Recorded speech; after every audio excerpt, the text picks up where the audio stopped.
Bom dia, é uma alegria a gente retornar aqui para Tomé Açu depois de quase 2 anos, eu acho, né? Foi antes da pandemia, depois a gente não conseguiu vir aqui e é sempre bom estar aqui. Eu sempre penso assim que eu não sei se Tomé Açu fica mais perto do céu, mas que fica mais perto do sol, eu sei que é, porque é mais quente que Belém, não é? Pelo menos é o que a gente pensa assim, né? Foi bom não somente ver vocês aqui depois de tanto tempo, mas foi bom rever, nós pudemos rever um rapaz que morou no pensionato aí depois de mais de 20 anos, né? Acho que foi, da gente poder reencontrá-lo, revê-lo, voltou do Japão agora, ele contando a história e tudo, foi muito bom assim revê-lo, né? E rever algumas outras famílias.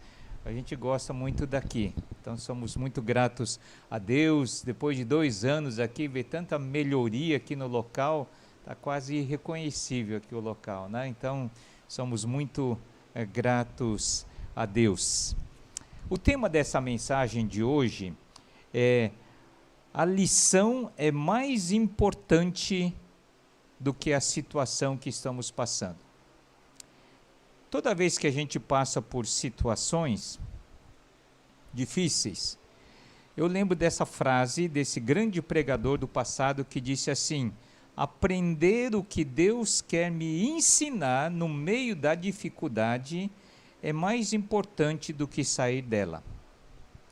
Aprender o que Deus quer me ensinar no meio da dificuldade é mais importante do que sair dela. Todos nós passamos por situações difíceis, né?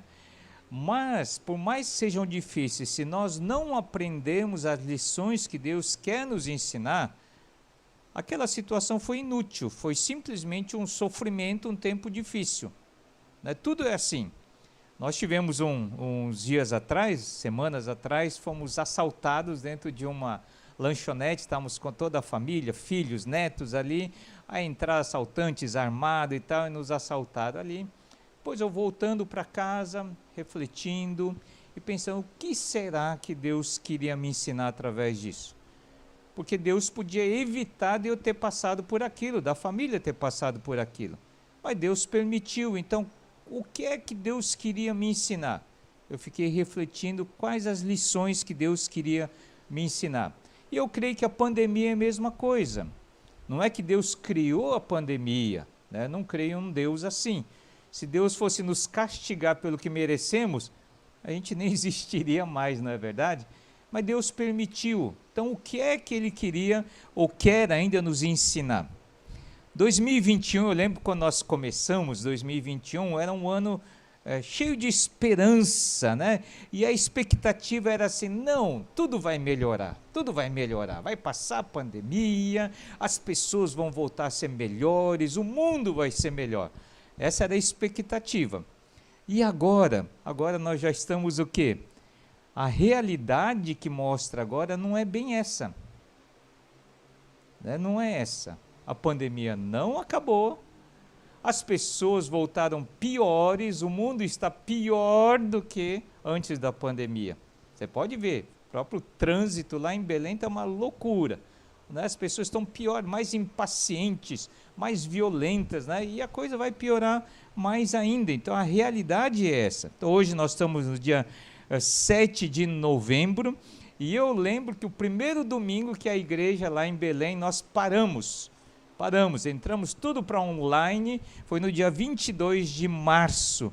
Então isso significa que depois que a pandemia entrou, nós já estamos completando 20 meses, só para fazer você e eu caímos na realidade, quase 2 anos já de pandemia. Na verdade, ninguém sabe o que vai acontecer. Há um versículo na Bíblia, em Provérbios 13, 12, diz assim: a esperança adiada faz o coração ficar doente, mas o sonho realizado é árvore de vida. O que está dizendo que a esperança que vai sendo adiada, não, vai melhorar, quando passar. Quando a esperança é adiada, o coração começa a ficar doente. É o que eu tenho enfrentado na igreja como pastor lá em Belém, que a maior luta que estamos enfrentando não é na área física, é na área emocional. As pessoas estão ficando doentes emocionalmente. É o que o texto fala. A esperança que vai sendo adiada faz adoecer o coração. Quando fala adoecer o coração doente, não está falando o físico, está falando da área emocional. Então, em março de 2020, né, começou, tudo fechou e tudo mais. Aí eu lembro que em agosto nós voltamos os cultos lá na igreja, lá em Belém. Aí em março, de novo, teve o lockdown, tivemos que fechar as coisas. E agora estamos em novembro, começando a voltar à normalidade lá em Belém. Eu acho que parece que Tomé Açu está melhor ainda. Nós somos aí na festa, aí na sexta-feira aqui na CTA. Nós fomos lá, parece que o vírus não atravessa a balsa, porque todo mundo estava como se nada tivesse acontecido, não é verdade? Estamos em novembro, agora, o que é que vai ser amanhã? O que é que vai ser 2022? Qual a expectativa para 2022? Ninguém sabe como é que vai ser. Até quando tudo isso vai continuar? Ninguém sabe. Então, a esperança que é adiada, que vai, não, ano que vem, o mês que vem. Quando não acontece aquilo segundo a nossa expectativa, o problema é que o nosso coração começa a ficar doente. Depressão aumentando. Nunca tivemos tantos casos de suicídio como agora. Nunca tivemos tantos casos de divórcio como agora. Né? Uma amiga minha, psicóloga cristã, estava conversando com ela, ela falou, pastor, eu tenho fila de espera de gente que quer uma vaga para uma consulta. Tem uma fila de espera. Né? Nunca houve uma situação desse jeito. Porque é doença do coração. A esperança adiada começa a acontecer isso. Agora, o que a Bíblia tem a falar sobre esperança? Romanos 15:4 diz assim, pois tudo quanto outrora foi escrito, escrito quer dizer, na Bíblia foi escrito, para o nosso ensino foi escrito, a fim de que pela paciência e pela consolação da Bíblia, das Escrituras, tenhamos esperança. Agora veja aqui nesse versículo, ter esperança é consequência. Esperança não é algo que você procura. Você preenche alguns requisitos e a esperança vem como resultado de nós fazermos aquilo, preenchemos aquele requisito. Né? É isso que o texto diz, nós vamos batalhar um pouquinho em cima disso. Agora, a pergunta é onde ou em quem você tem colocado a sua esperança? Em quem ou em que ou onde? Muitas pessoas estão colocando a esperança de que não, a vacina... Suzana, eu já acabamos de tomar a terceira dose da vacina, né? Então, das pessoas, não, aí tem gente que não está tomando porque acha que não vai adiantar nada e tal, e outros já estão falando, não, agora tudo vai melhorar. Os cuidados, pessoas tomando cuidado com isso. Onde você tem colocado a sua esperança? Médicos, remédios, na ciência talvez, nas circunstâncias ou no futuro, ou nas pessoas, em que você tem colocado a sua esperança? Dependendo de onde ou em quem você e eu colocamos a esperança, a expectativa, você pode ficar frustrado. Se você colocar esperança, por exemplo, na vacina, ninguém garante que essa vacina realmente vai dar o resultado que todos querem. A própria medicina não está garantindo isso. Por quê? No início ninguém falava de terceira dose. Agora já estou pensando, vai ter quarta dose, quinta dose, sei lá quantas doses aí. Ninguém sabe, ninguém pode garantir, porque a vacina não foi testada como deveria ser. Nunca uma vacina foi aplicada antes de 3 anos de estudos. Agora essa que todo mundo está tomando, não. Foi a toque de caixa, teve que ser feito ali na marra. É melhor do que nada? Talvez, mas não é garantia. Então, no que? Na ciência, A própria medicina está confuso com tudo isso, né? Na informação, nas pessoas, na política piorou, né? Então nos recursos, no que é que estamos colocando a nossa esperança? Por isso que lá em Romanos, aquele texto que nós lemos, pois tudo que foi escrito no passado foi escrito para nos ensinar, de forma que por meio da perseverança e do bom ânimo procedentes das Escrituras mantenhamos a nossa esperança. Então, em primeiro lugar, aqui, o texto diz assim, pois tudo que foi escrito, nós temos que lembrar da palavra de Deus. Então, a palavra lembrança, tudo que foi escrito na palavra de Deus, inclusive as histórias do Velho Testamento. Sempre eu falo que histórias do Velho Testamento não são historinhas para crianças. Histórias do Velho Testamento estão escritas como exemplo para nós aprendermos. Sabe, eu sou o segundo filho lá de casa, então eu tenho um irmão mais velho. Então eu aprendi a evitar algumas surras dos meus pais, porque eu vi o meu irmão apanhando.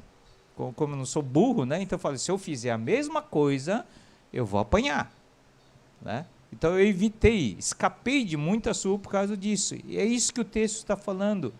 Lembre, olhe para o passado não como uma história, mas como exemplo. Se você fizer a mesma coisa para o bem, você vai colher o bem. Se você fizer a mesma coisa errada, você vai colher os mesmos resultados.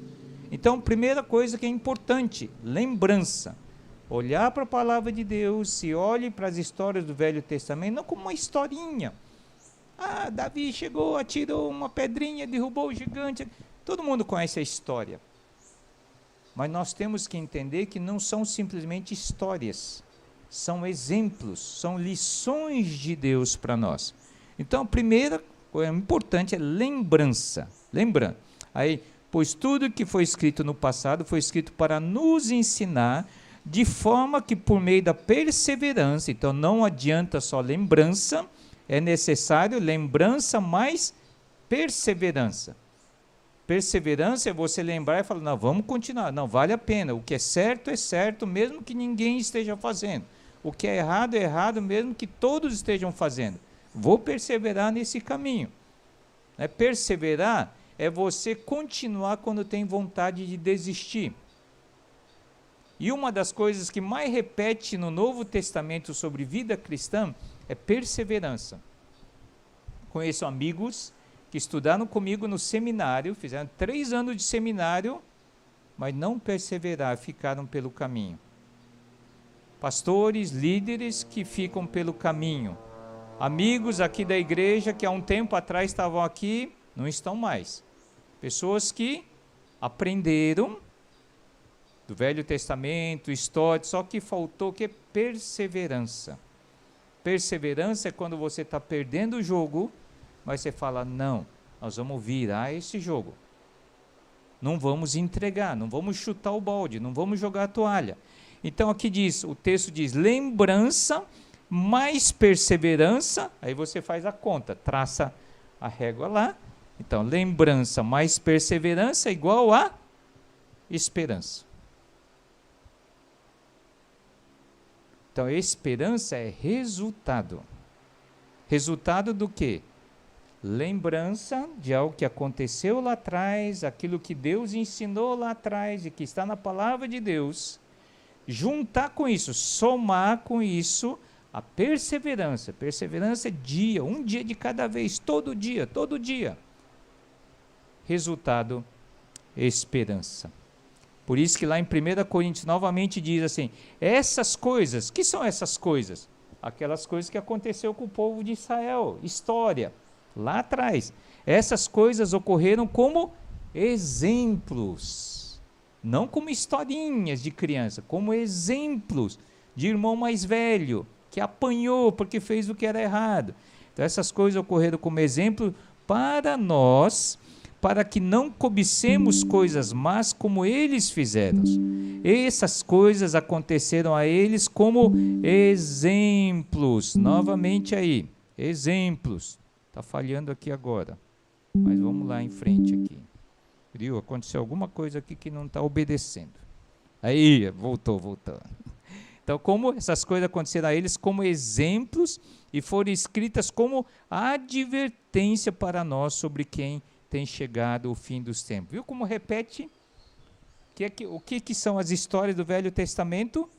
Exemplos, advertência, aviso.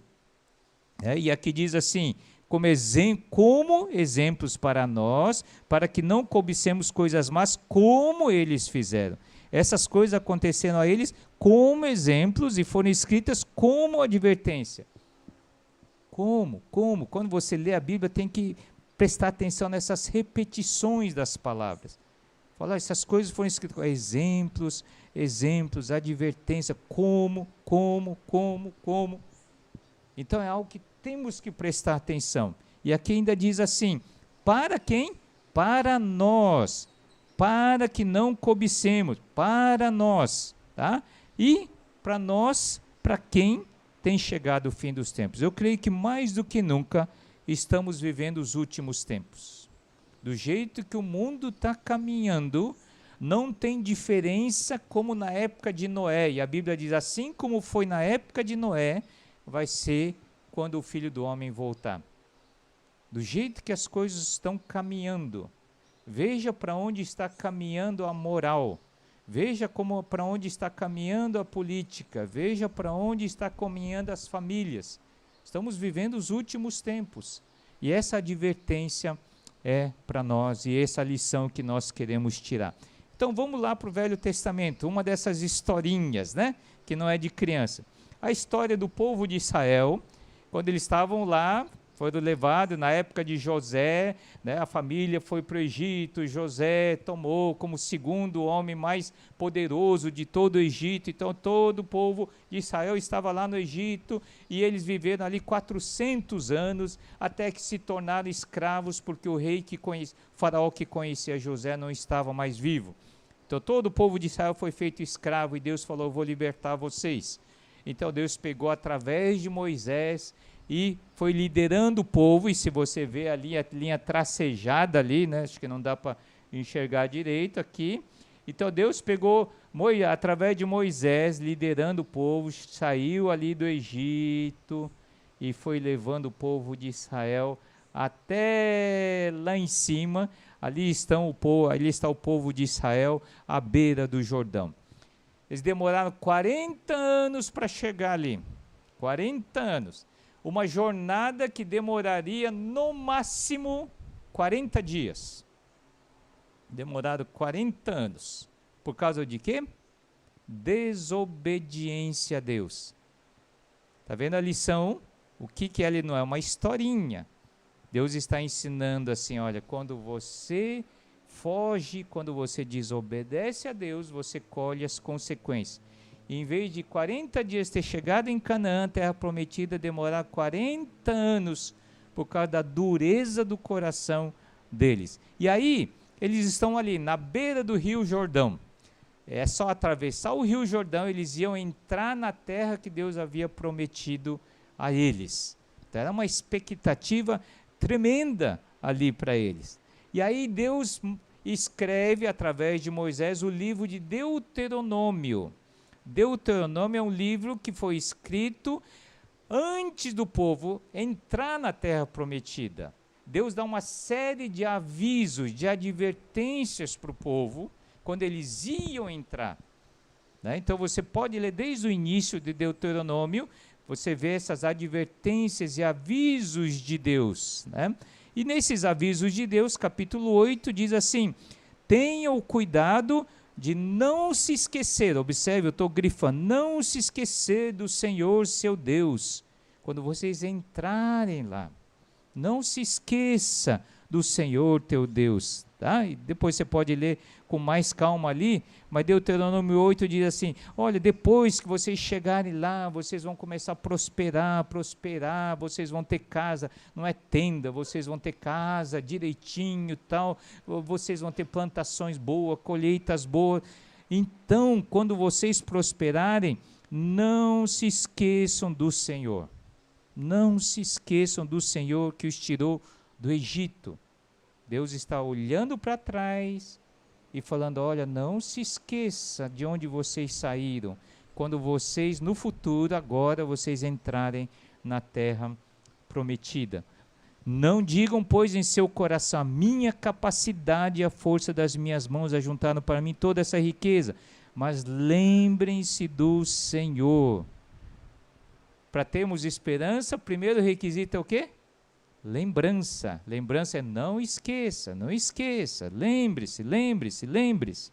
Por isso que Lamentações, no livro de Lamentações, diz assim: quero trazer à memória o que me pode dar esperança. O que pode me dar esperança? Lembrança. Trazer à memória. Trazer à memória. Não só das historinhas de advertência de Deus, como lá em Deuteronômio, da história do povo de Israel saindo do Egito, mas também das coisas boas que Deus havia prometido e Deus cumpriu. O passado não é simplesmente histórias. O passado são lições. Eu tenho visto pessoas idosas conversando, tem muitas pessoas idosas que é só remorso de ter feito o que não devia fazer e de não ter feito aquilo que devia fazer. Remorsos. E lembrando essas coisas. Mas são poucos os que tiram lições, aprendem as lições. Eu digo para mim mesmo: puxa, eu não quero ser assim. Eu quero que o passado sirva para duas coisas na minha vida: lições e gratidão. E não lamentação, e não remorso. Né? Então, por isso que Deus dá histórias do Velho Testamento para que possamos aprender a lidar com o passado. Para que o passado não seja simplesmente um passado de dificuldade, sofrimento, batalha. Não. Sejam de lições e também de gratidão, porque isso nos ajuda a encarar o futuro. Então, o passado serve para lembrar, agradecer, tirar lições. E o futuro, para que serve? O passado deve servir como um degrau para o nosso futuro, independente daquilo que vem. E a outra lição que Deus queria ensinar para o povo, e isso é a nossa lição principal, Deuteronômio 8:7 diz assim: porque o Senhor teu Deus te faz entrar numa boa terra, terra de ribeiros de águas, de fontes, de mananciais profundos que saem dos vales e das montanhas. Deus está falando: olha, vocês vão entrar numa terra agora, é uma terra boa, mas ele tem vales e montes. Não é como no deserto, não é como no Egito. No deserto não tem planície direto. Então é uma terra diferente, de vales e de montes. No outro texto diz assim: a terra da qual vocês vão tomar posse não é como a terra do Egito, de onde vocês vieram, onde vocês plantavam semente nas hortas e tinham que fazer a irrigação a pé, como numa horta, mas a terra que vocês, atravessando o Jordão, vão entrar para dela tomar posse é terra de montes e vales, que bebe chuva do céu, e numa terra da qual o Senhor, seu Deus, cuida, tal. De novo ele repete: olha, a terra que vocês vão entrar é uma terra de vales e de montes e de vales. Montes e vales, altos e baixos na nossa vida. Todos nós gostamos de montes, né? Montes são lugares aprazíveis. Muitos de vocês não têm nem ideia do que é, porque o máximo que vocês veem é um monte de areia, um monte de pissarra no quintal. Não sabe o que é um monte, uma montanha.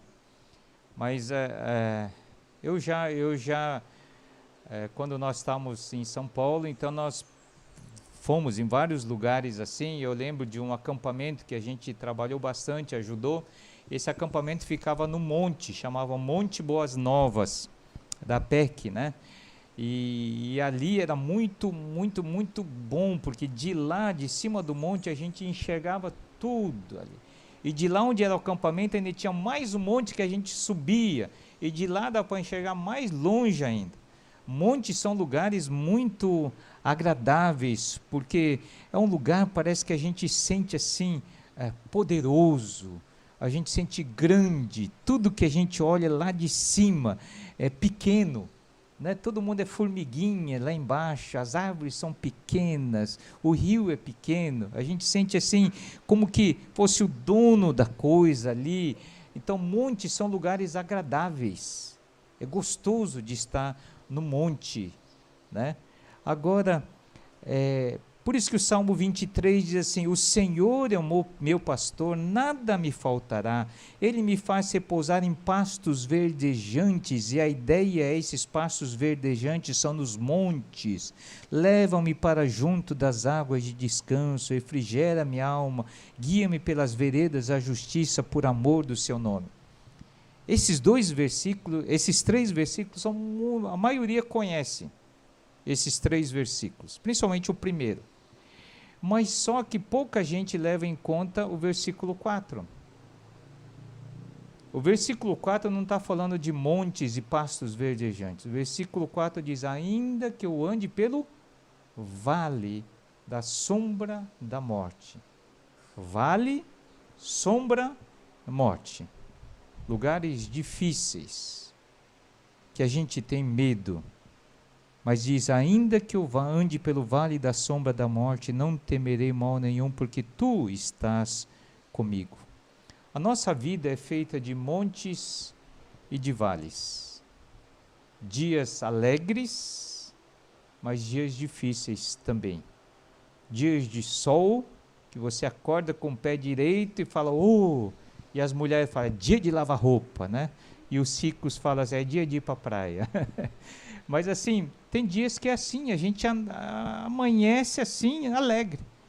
Mas tem dia que você, como diz assim, você acorda com o pé esquerdo e parece que nada dá certo naquele dia. Nada dá certo. Negócios não dão certo, é problema na casa, é problema com pessoas, com coisas. São os vales, né? Fora doenças, tragédias, notícias ruins, etc. Mas a nossa vida é feita de montes e de vales. Mas como alguém disse, se sua vida não tem altos e baixos, é porque você morreu, né? Naquele negócio que tem lá, quando aquele aparelho faz pi, morreu. Então, quando fica assim, é porque você está vivo ainda. Então, alguém disse que a nossa vida é feita de altos e baixos. Todo mundo passa por isso. Ninguém vive só lá em cima no monte. Todos nós passamos por momentos de altos e baixos. E Deus nos permite experimentar os pontos baixos da vida, a fim de nos ensinar lições que não poderíamos aprender de outra maneira. Nós aprendemos mais através dos tempos difíceis do que dos tempos alegres. Pensamos que não, mas nós aprendemos mais através dos tempos difíceis. Por isso que o tema da nossa pregação é: a lição é mais importante que a situação. Não importa o que estejamos, você e eu, passando, a pergunta é: o que Deus quer me ensinar no vale? O que Deus quer me ensinar através dessa lição de altos e baixos, de montes e de vales? É isso que Deus queria ensinar para o povo de Israel. Vocês vão entrar no lugar de altos e baixos, de montes e de vales. Né? Mas a lição que Deus queria ensinar para o povo de Israel é a lição que nós precisamos aprender. O que Deus quer me ensinar através dos montes e vales da nossa vida. Nos vales, ou no vale, nós aprendemos a conhecer mais a mim mesmo. É nos momentos difíceis que a pessoa real aparece. Não são nos momentos alegres. É no momento da pressão, do estresse, é no momento que a porca aperta, que revela quem é o verdadeiro eu. É quando no momento ali de alguma divergência entre marido e mulher que aparece quem você é mesmo. Não é numa festinha. não é numa comemoração de final de ano. É quando as coisas ficam difíceis que aparece. Por isso que a pandemia tem revelado muito do que você e eu somos. Eu sempre digo que o problema nas famílias não é a pandemia que causou, mas simplesmente a pandemia revelou o que cada um é. Sabe? O marido ficou mais tempo em casa, aí aparece, porque antes ele saía cedinho e voltava à noite. Só que ele ficou mais tempo em casa, começou a aparecer quem ele é mesmo. E vice-versa. Não é? Quando a coisa começou a apertar financeiramente, ou teve algum problema de saúde. Então, na crise é que nós começamos a conhecer mais a nós mesmos. Porque quando as coisas estão bem, quando estamos no monte, somos orgulhosos, achamos que somos melhores do que outros, somos autossuficientes, acomodamos, mas nem todos os dias são assim. Né? Nem todos os dias são de montes. Por isso que na hora que a gente está no monte, a gente precisa lembrar que onde tem montes também tem vales. E é nessa hora que a gente precisa aprender que vales são momentos de sofrimento, tribulação, angústia, adversidade, necessidades, batalhas, quando estamos por baixo. É nessas horas. Momentos de vale, quando a gente pensamos que não temos saída. E o perigo nessa hora, quando você está no vale, um outro acampamento que a gente já ajudou também, era num vale, que é o acampamento da Palavra da Vida, ali em Atibaia. Então lá é um vale, era chamado até de Vale Encantado, né? Então o vale é interessante, porque quando você está no vale, você tem que olhar para cima. Só que quando você está no vale, você olha para cima, tudo é maior. É o efeito contrário do monte. Tudo é maior, né? A distância da visão é curta. Do monte você enxerga longe, do vale não. Você enxerga mais o que está perto. Então dá um sentimento, em vez de aquele sentimento de grande, você se sente mais pequeno. Então momentos de vale são momentos difíceis, que se a gente não souber administrar, nós podemos cair numa depressão até. Nunca tivemos tantos casos nessa pandemia, porque a pessoa ficou fechada na sua caverna, no seu vale, aí a pessoa começa a se encolher, começa a ficar deprimida. Por isso, lá em Deuteronômio 8:2 diz assim: recordar-te-ás, lembre-se, não se esqueça de todo o caminho pela qual o Senhor teu Deus te guiou no deserto. Lembra que eu falei? Eles estão no Jordão, vão atravessar, já tinham passado por deserto, 40 anos rodando no deserto. Deus falou, vocês vão entrar agora na terra prometida. Mas lembre-se, não se esqueça do tempo que Deus esteve com você no deserto. Não sei se essa pandemia vai acabar, mas a verdade é, eu lembro bem, no início da pandemia, as pessoas buscaram mais a Deus. Eu vejo pela própria repercussão que nós tivemos, a reação, diante dos cultos online que começamos a transmitir. O tanto de pessoas que começou a acessar, pessoas que nunca podiam imaginar que acessariam culto. Começaram a acessar, pessoas de longe também. Pessoas que começaram a buscar a Deus, no desespero. Só que o tempo foi passando, as coisas foram melhorando, e hoje vai ver o tanto de pessoas que estão assistindo online. Ninguém tem mais tempo. Não precisa mais de Deus, porque as coisas melhoraram. Né? Essa é a tendência do ser humano. E Deus fala assim, não, lembre-se, não se esqueça de todo o caminho pelo qual o Senhor te guiou nesse tempo até agora. Nós oramos lá na igreja, assim, damos graças a Deus, porque hoje estamos vivos, podendo reunir, não é porque nós nos cuidamos. Muita gente que se cuidou foi embora. Não é porque nós cuidamos, porque tomamos vacina, porque isso, porque aquilo. Teve gente lá na igreja que a família blindou, não deixou ninguém chegar perto porque era idoso, e pegaram. Então não foi por causa disso. foi porque Deus, pela sua misericórdia, permitiu que a gente estivesse aqui. Nunca se esqueça disso. Nunca se esqueça disso. Nós não temos controle. As pessoas que pegaram, a maioria nem sabe como e onde pegou. Não tem nem ideia. Né? E tantos outros que morreram nem foi por isso. Né? Então, a pandemia devia fazer com que nós não nos esquecêssemos da fragilidade da vida e de como a gente precisa de Deus. Pois diz, lembre-se, não se esqueça de todo o caminho pela qual o Senhor teu Deus te guiou no deserto estes 40 anos. Espero que não demore 40 anos, não é verdade? Passaram-se quase 2 anos. Né? Mas vamos lembrar, para que Deus permitiu? Para te humilhar. Esse verbo humilhar dá a impressão assim que Deus vai... Não, não é nisso. A ideia ali no texto é para te fazer humilde. Essa é a ideia do texto. A ideia é para que nós reconheçamos o quanto somos frágeis. Quanto somos frágeis. Temos pessoas da igreja que perdeu em período de 2 meses, perdeu 3 da família, pai, mãe e irmã. 2 meses. Né? Como a vida é frágil, mas parece que nós não aprendemos a lição. Né? Está melhorando a pandemia, as motos estão entrando lá em Belém na contramão, pessoas que não respeitam mais nada, pessoas que estão matando por causa de celular, matando por causa de um par de tênis. Parece que nós não estamos aprendendo a lição, apesar de tudo.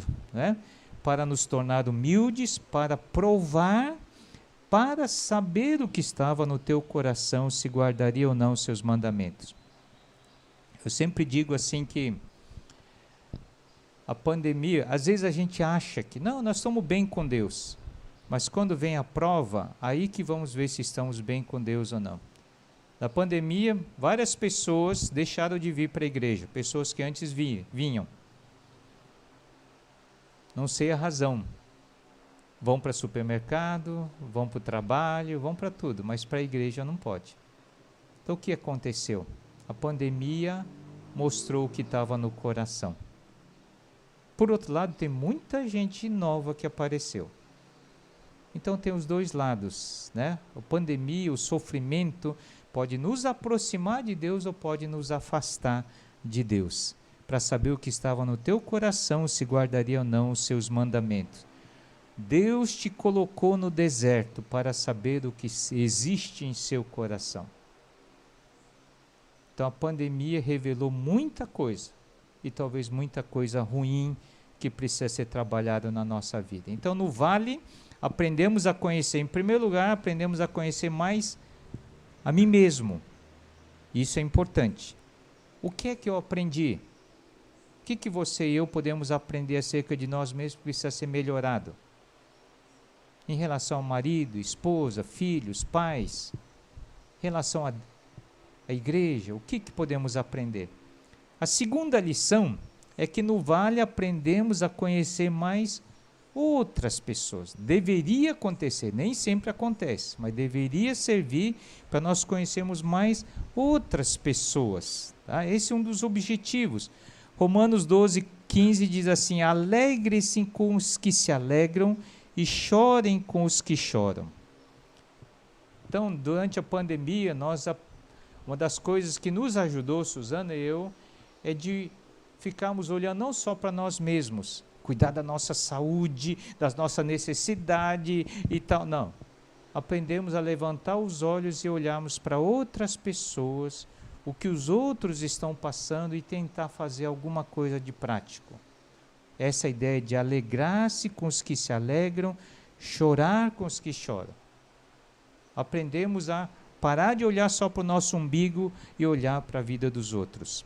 Gálatas 6:2, o apóstolo Paulo diz: levem os fardos pesados uns dos outros e assim cumpram a lei de Cristo. E no versículo 5 diz: porque cada um levará o seu próprio fardo.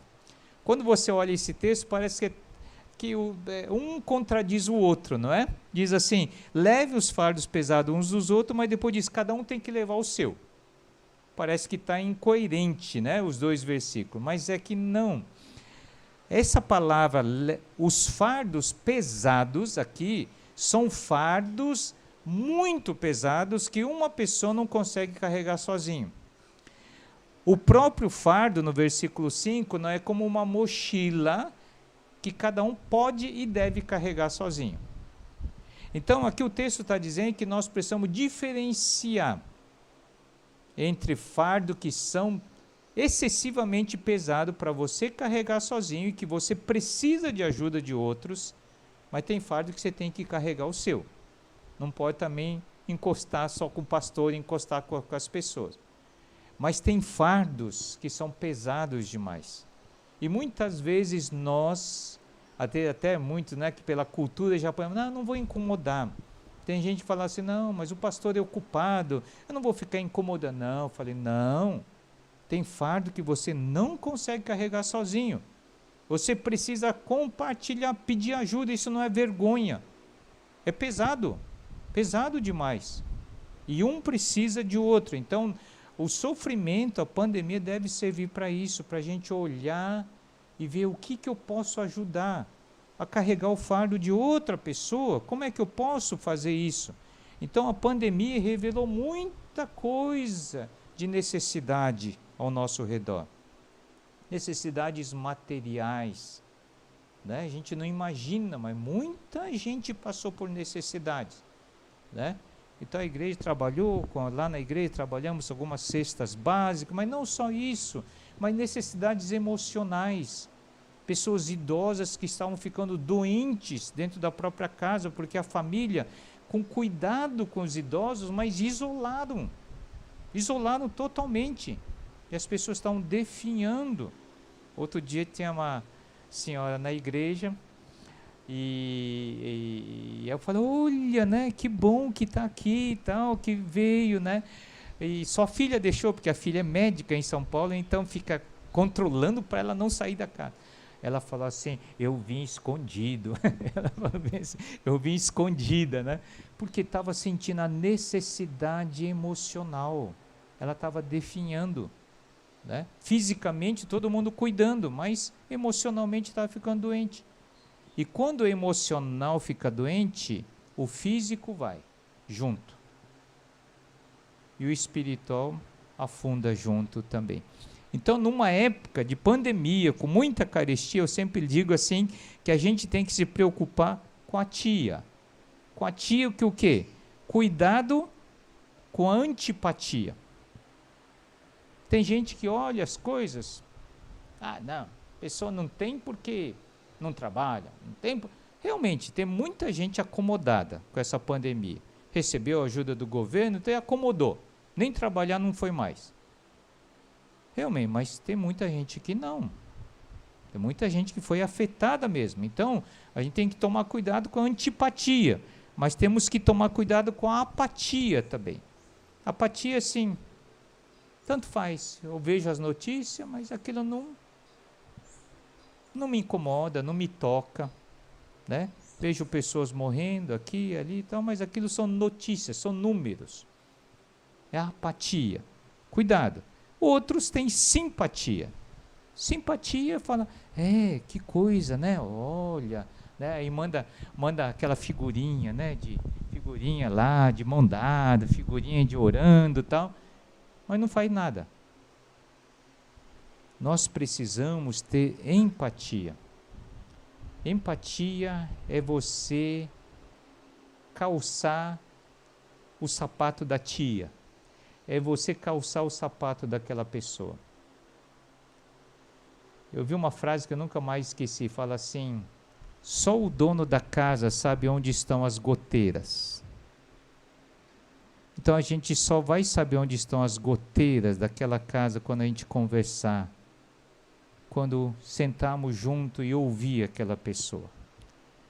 Época de sofrimento, de pandemia, épocas difíceis, tem que abrir o nosso coração para outras pessoas. Temos que levar os fardos uns dos outros. Temos que fazer isso. Alguém disse que se as feridas do teu próximo não lhe causam dor, a sua doença é pior do que a dele. Na parábola do bom samaritano, os dois primeiros que passaram, o levita e o sacerdote, passaram pelo ferido e perguntaram, o que pode acontecer comigo se eu ajudá-lo? Mas a terceira pessoa, o samaritano, que passou pelo ferido, questionou: o que pode acontecer com ele se eu não ajudá-lo? Época de pandemia, sofrimento, a tendência é cada um voltar para si mesmo. Mas nós como cristãos temos que levantar os olhos e olhar para fora. Pensar o que eu posso fazer. Não o que os outros têm que fazer por mim. Aí Suzana e eu começamos a pensar algumas formas. Uma das coisas que começamos a fazer, olha, essas pessoas idosas, coitadas, não estão podendo sair de casa, nem podendo ir para a igreja. Então vamos fazer alguma coisa. Aí entramos em parceria com uma pessoa que faz lamen. Aí falamos assim, olha, me faz um preço melhorzinho para mim, porque nós queremos entregar para alguns idosos da igreja. Ele fez um preço melhor. Aí começamos a entregar lamen. Só chegamos e falamos, estamos levando. Não entrava na casa, só deixavam lá na porta e falavam assim, olha, para vocês, para cada um da igreja e alguns de fora da igreja. Vocês não imaginam o que isso causou nas pessoas. Coisa simples, coisa simples. Mas a importância disso. O amor não é sentimento. Amor não é um coraçãozinho que você posta ali no WhatsApp. Amor é um ato sacrificial de serviço. Se não te custa nada, você não ama. A Bíblia diz em João 3,16, porque Deus amou o mundo de tal maneira que deu. Ele não falou, porque Deus amou o mundo de tal maneira que eu mandei um coraçãozinho para cada um. Que eu mandei um sentimento, eu mandei um abraço, eu mandei um coraçãozinho porque Deus amou o mundo de tal maneira que deu o seu Filho unigênito. Então nós decidimos, eu podia contar muitas outras histórias, mas nós decidimos, falando, nós vamos levantar os olhos e nós vamos olhar para fora. E é impressionante, olha o que eu vou falar para vocês, é impressionante, quando decidimos fazer isso, nós começamos a receber oferta de lugares que você nem imagina. Deus nos deu além do que a gente estava dando.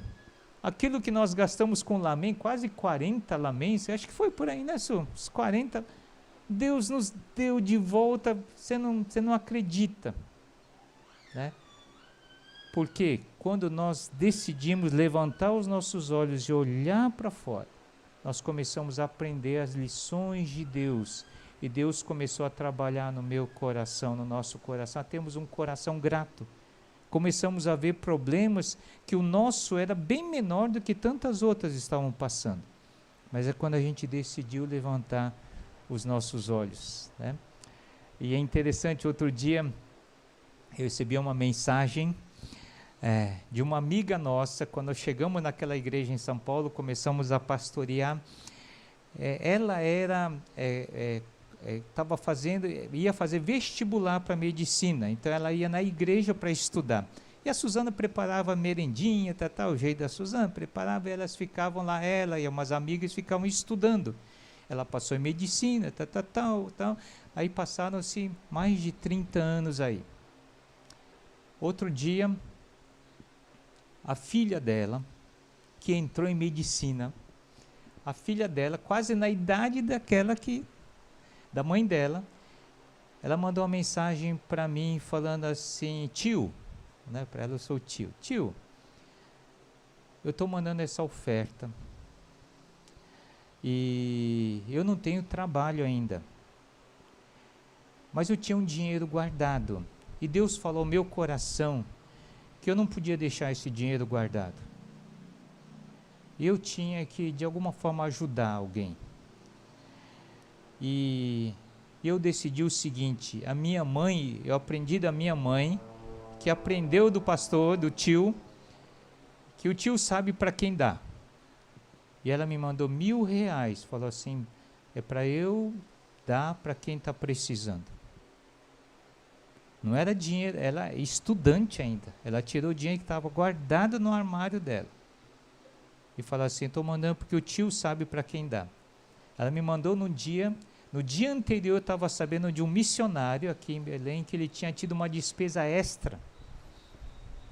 E a Suzana falou assim, olha, esse dinheiro é para... Uma parte desse dinheiro é para ele. Aí nós direcionamos. Porque Deus nos dá, muitas vezes, não é para nós retermos. É para abençoar alguém. E principalmente numa época assim. E olha, Deus nos abençoa. Não é que você vai dar para Deus te dar em dobro, tá? Não é com esse interesse. Mas Deus nos dá. Deus nos dá. E como é bom a gente ser portador do milagre de Deus. Eu sempre penso que quando Jesus fez aquele milagre da multiplicação, em João capítulo 6, depois você pode ler com calma, eu pergunto, Jesus não poderia ter orado para Deus e Deus fazer cair um kit refeição no colo de cada um? Podia ou não podia? Sim ou não? Não estou sentindo segurança. Sim ou não? Podia. Porque se ele multiplicou, não era um trabalho mais. Milagre, não tem pequeno milagre, um milagre maior. Milagre é milagre. Né? Agora eu pergunto, por que Jesus não fez isso? Se vocês lembram como é que Jesus fez? Ele orou a Deus, chamou os discípulos e ele começou a dar aqueles pães e peixe para os discípulos distribuírem aqueles cestos de pães e peixe. Porque houve multiplicação, não foi de pães e peixe, foi de cestos também. Ele deu na mão dos discípulos, os discípulos iam entregando. Para quê?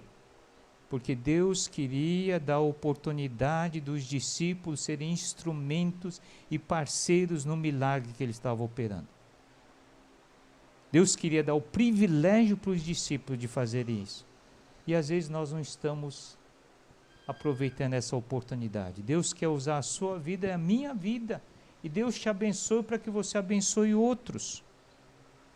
É isso que Deus quer fazer na nossa vida. Mas a gente vai retendo, o que acaba acontecendo? Nós ajuntamos coisa para os nossos filhos brigarem pela nossa herança depois. O que eu estou vendo, o tanto de confusão que tem dado nas famílias. Nós estamos vivendo uma época que os filhos já querem herança adiantado. Não existe herança de pais vivos, mas é isso que os filhos estão fazendo hoje, infelizmente. Por causa de dinheiro. Dinheiro pode ser uma bênção, mas pode ser uma maldição em nossas vidas.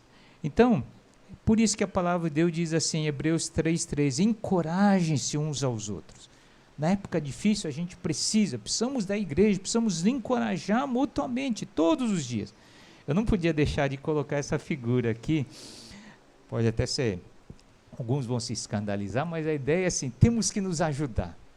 Custe o que custar, né? A gente tem que estar junto na batalha, e quanto mais é difícil a gente tem que se unir. Eu aprendi isso no esporte, a gente tem que aprender, sabe? Quanto mais o adversário é difícil, a gente tem que estar junto, né? Eu lembro que algumas viagens que eu fiz com um grupo de futsal, eu falei assim, olha, o outro time pode ser melhor, mas eles não podem ser mais unidos do que a gente pode perder,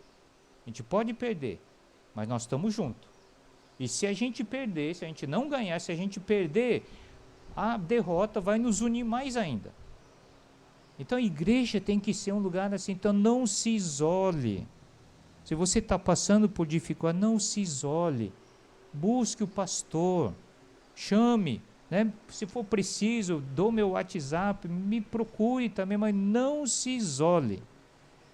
Porque quando a gente se isola, nós começamos a entrar num parafuso que nos leva para baixo. Então, por quê? Quando nós nos isolamos, nós temos uma visão distorcida de mim mesmo. Eu uso óculos, tenho miopia, entre tantas outras coisas, mas eu tenho miopia também. Já cheguei até 6,5 de miopia.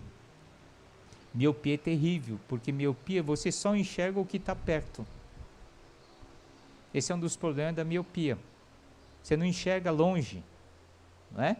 Eu lembro de uma época, de um dia que eu estava jogando bola sem óculos, aí depois o pessoal grita, gol, gol. Aí quando eu fui ver, a bola estava dentro do gol. Nem tinha visto a bola chegar. Porque a gente não enxerga. E quando nós temos uma visão distorcida de mim mesmo, eu só enxergo a mim. Aí começa a entrar, começa a ter dó de mim mesmo, ninguém me ama, ninguém se preocupa comigo, aí vem a depressão. Um dos sintomas da depressão é isso, quando a pessoa só está pensando em si, dó de si mesmo, uma autocomiseração. Tá? Então não lute sozinho. A igreja serve para isso. Né? Então busque ajuda uns dos outros, né? Nós precisamos. Infelizmente, hoje, eu vou dizer, não sei, pastor Milton, como é a luta aqui, mas eu vejo na minha igreja. As pessoas só buscam ajuda quando o barco já está afundando. Infelizmente. Eu falei recentemente para um casal que se separou. Eu falei, por que vocês não pediram ajuda antes? Por que vieram aqui só para comunicar o que vocês estão fazendo? Por que vocês não pediram ajuda antes? Por que é importante isso? Sabe por quê? Porque o custo do cuidado é sempre menor do que o custo do reparo. Quando acende a luzinha no painel do carro, mulheres, aquela não é enfeite de Natal. Quando acende a luzinha do carro, significa que está avisando que tem um problema. Se não cuidar, mas eu estou com pressa. Quando parar, o custo do conserto vai ver quantas vezes mais do que o reparo, do que o cuidado. Na vida é a mesma coisa. Quantos casamentos acabam porque quando começa a dar os primeiros sinais, a pessoa não busca ajuda. Aí é tarde demais às vezes, já não dá tempo de recuperar, ok? Admitir que precisa de ajuda e buscar ajuda, ok? Então no Vale aprendemos a conhecer mais a mim mesmo, conhecer mais uns aos outros, olhar para cima, olhar mais para longe as necessidades e ajudar. Quando ajudamos os outros, alivia também aquilo que estamos passando, faz bem para nós. Em último lugar, aprendemos a conhecer mais a Deus. Nós temos uma visão distorcida de mim mesmo e visão distorcida de Deus. Quando a gente está passando por momentos difíceis, a tendência é essa. No Velho Testamento tem um acontecimento, novamente a lição, não é uma historinha, uma lição. Leia com calma, 1 Reis, capítulo 20, todo o capítulo 20, leia com calma depois, eu só vou dar uma passada rápida. O que acontecia ali? O rei da Síria, Ben-Hadad, ele estava atacando Israel. Agora, quando ele atacava Israel, sempre Israel estava vencendo.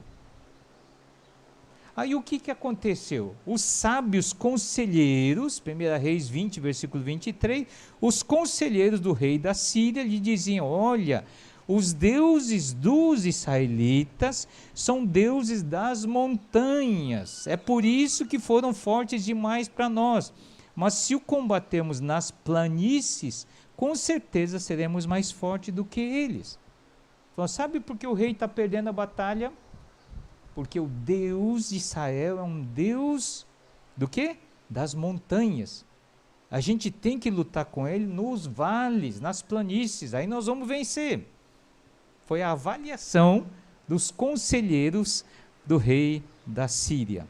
Então, aí ele falou assim, vamos organizar, vamos combater Israel nas planícies, nos vales, aí nós vamos ganhar.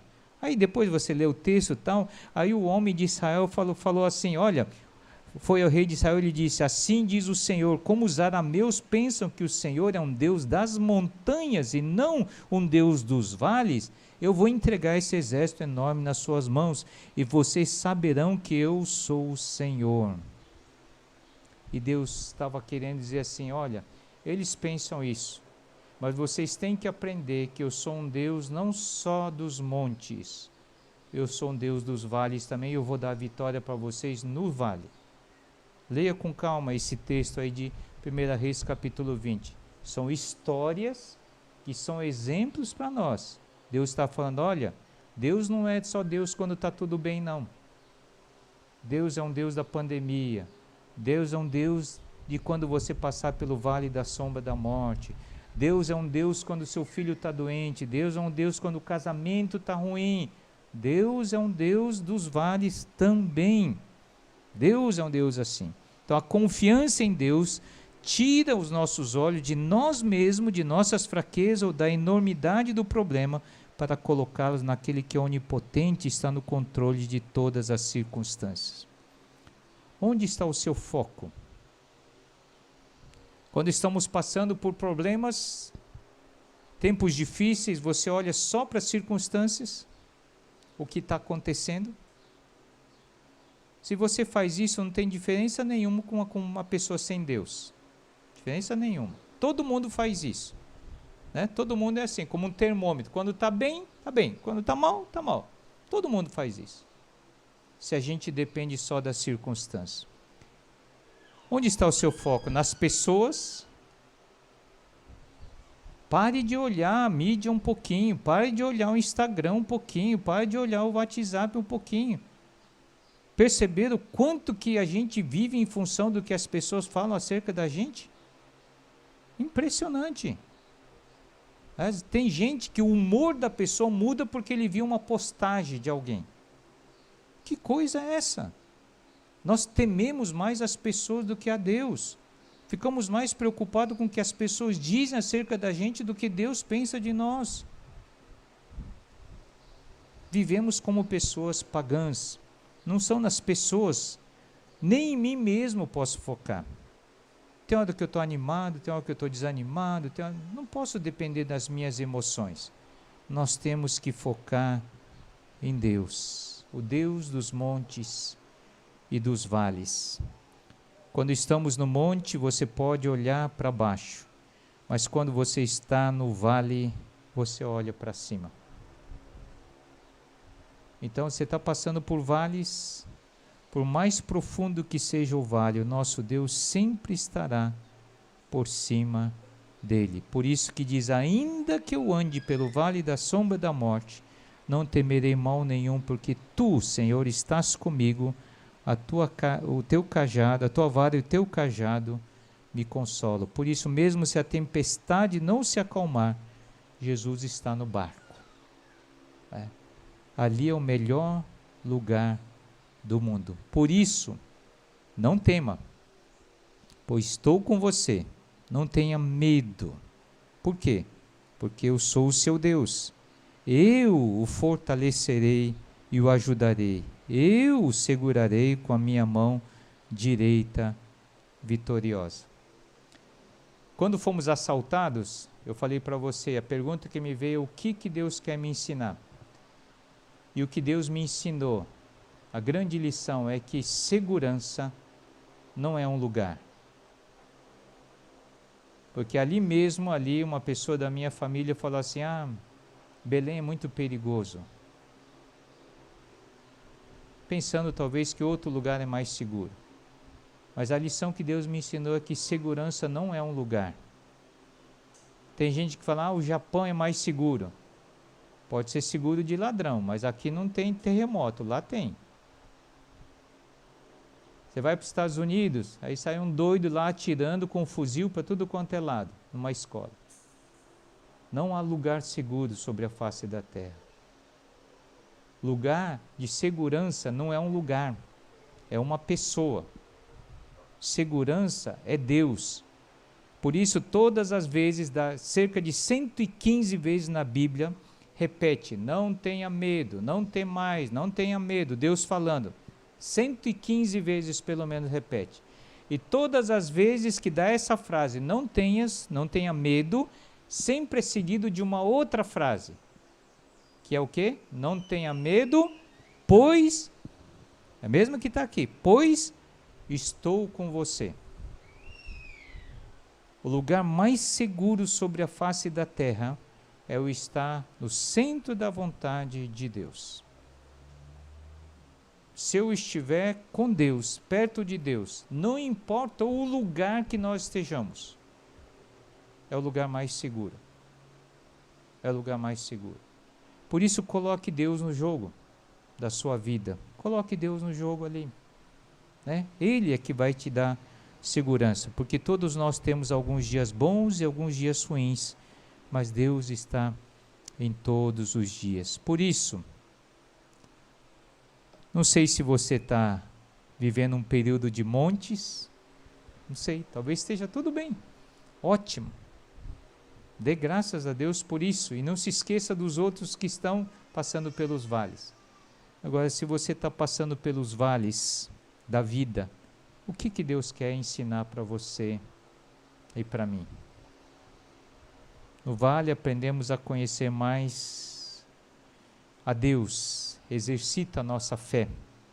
No vale aprendemos a conhecer mais a mim mesmo. Isso dá esperança, porque me torna humilde. Eu olho para cima e minha esperança está em Deus.